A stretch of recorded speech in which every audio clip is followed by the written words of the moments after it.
I go, no, I don't really care that much for money. But my wealth is spiritual.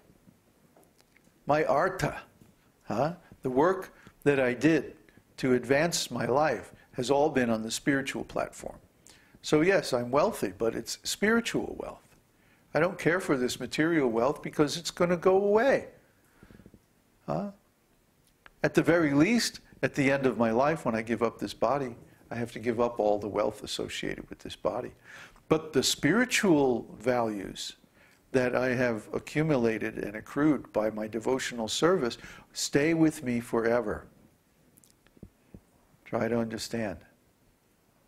They don't ever go away. They're never lost. So that's real wealth. That's real wealth. And because I have that wealth, even though I don't have a lot of money, I can spend my time giving knowledge and tools, conceptual tools, and wisdom to others, and helping them in their devotional progress, in their spiritual life. See? I don't have to worry about my spiritual life. I've already got the result of a lifetime of devotional service, and I'm satisfied. So I don't need to worry about that because I have artha. I have wealth. See, I'm a wealthy person. You know, so wealthy people, what do they do? Like Bill Gates, you know, he starts some big foundation for giving away charitable donations. Similarly, if you have spiritual wealth, what do? You start a spiritual school and you start giving away all your knowledge. And guess what? This is even more powerful form of devotional service than personal devotional service.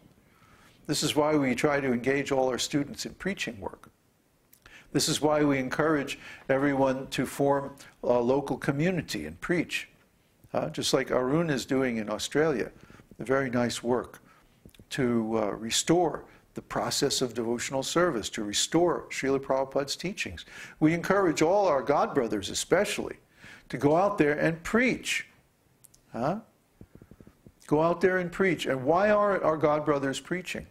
Why are only a handful of them who are outside of ISKCON actually preaching? I say it's because most of them don't understand this process of devotional service. And so when they go out there and try to contact the public and present it, they're not successful. See? If you know what you're talking about, you're going to be successful. If you know what you're doing, Krishna is going to give you success. But if you're doing something wrong, if you're saying something or presenting something that doesn't work, then how are people going to have any confidence in it? So I think maybe devotees have gone out with the limited knowledge or imperfect understanding of devotional service, and they try to present to their friends and family and like that, and they fall flat on their face. And they say, oh, I can't preach. You can't preach what exactly? If you're presenting this science of devotional service as it is, then you're going to be successful. Krishna promises this in Bhagavad-gītā. He says that the one who presents the secrets of spiritual life to the devotees, he is my favorite. And there is no devotee more dear to me than him, and there could never be one more dear than him. So he gives full facility to the devotee who's preaching. Thing is, we have to preach accurately. We have to repeat Krishna's message as it is, without changing anything. And most of the devotees have not heard Krishna's message as it is, because they've been listening to leaders who don't have self-realization. They've been listening to leaders whose qualifications are only political, organizational, who got voted in by some committee. You have to kick out that imperfect understanding and go back to Srila Prabhupada's books and understand them the way they are. I think the tripod is a little loose, so it's slipping.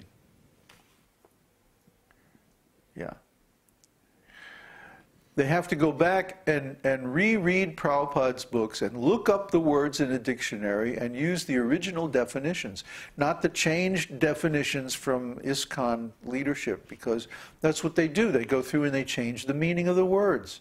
That's why we discussed that subject in the very beginning of the class today. So these are all anarthas. Anarthas means misunderstanding or bad things or things that lead to failure, to poverty, instead of to spiritual wealth. Artha means wealth. Anartha means poverty. So if you're suffering from poverty, either spiritual or material, it's because you don't understand these things properly. You need to go back and go over them until you get them. Get it right. Like Insi. Insi has been a student of ours for about a year and a half now. And at first she was really mixed up. She was trying to mix together Islam and Christianity and Vedic knowledge, and she was asking questions that led me to understand that she was very confused. But because she applied herself nicely to the study, now Krishna is providing such wonderful results. She immediately found a piece of land to buy, and better than that, in her everyday life, she's getting so much satisfaction from her relationship with Krishna, you see. So everybody can do this. Anybody can do that. It's a matter of being sincere. It's a matter of getting rid of the anarthas, not being attached to sinful activities, not being attached to a misunderstanding or misinterpretation of spiritual truths. But going back to the original subject, the original sources, and getting a clear, accurate understanding of the actual process, and then doing it. So these anarthas, these lead to falling down and misunderstanding devotional service. So let's go through some of the different types of anarthas, and then in future classes we'll go in a detailed way through the anarthas and talk about them. Why are you looking at me like that? You afraid I'm going to talk about you? Me? Me? Me? Who? Who? Huh? Him? What? Him? No, it must be him. He's talking about him. He can't be talking about me. It must be me. So, okay, I'm reading from the Bhagavad-gītā, which is a summary of the Nectar of Devotion by Raghunath Das Goswami. What page is it? Sorry? What page?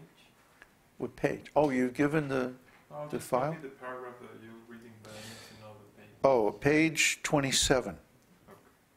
But in the PDF file, it's page 59. Oh, it's different page. Yeah, they didn't sync the page numbers, so It says the Kadashi, no.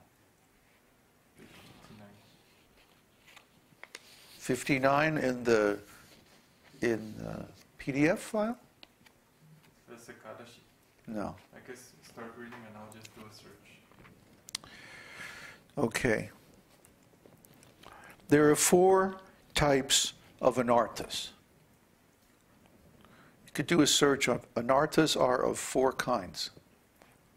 I'm not reading exactly, I'm paraphrasing. Tricky.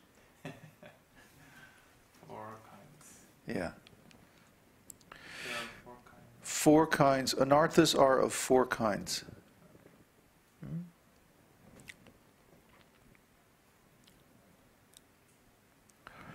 First kind is called Svarupa Brahma. That's different from Brahma.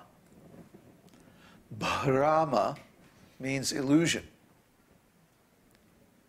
Brahma means spirit. Got that? Okay. BH.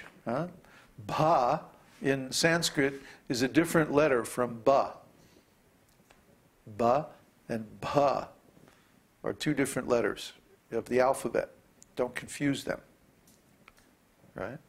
So Brahma is different from Brahma. Okay? So Swarup means our original spiritual identity, our original form. Rupa means form, and Sva means original. So our original spiritual form, Swarupa, if we are in illusion about our real identity, this is called Swarupa Brahma. The second is Asat Trishna. Asat Trishna. Trishna means thirst. Thirst. Desire. And Asat means that which is not eternal. In other words, material.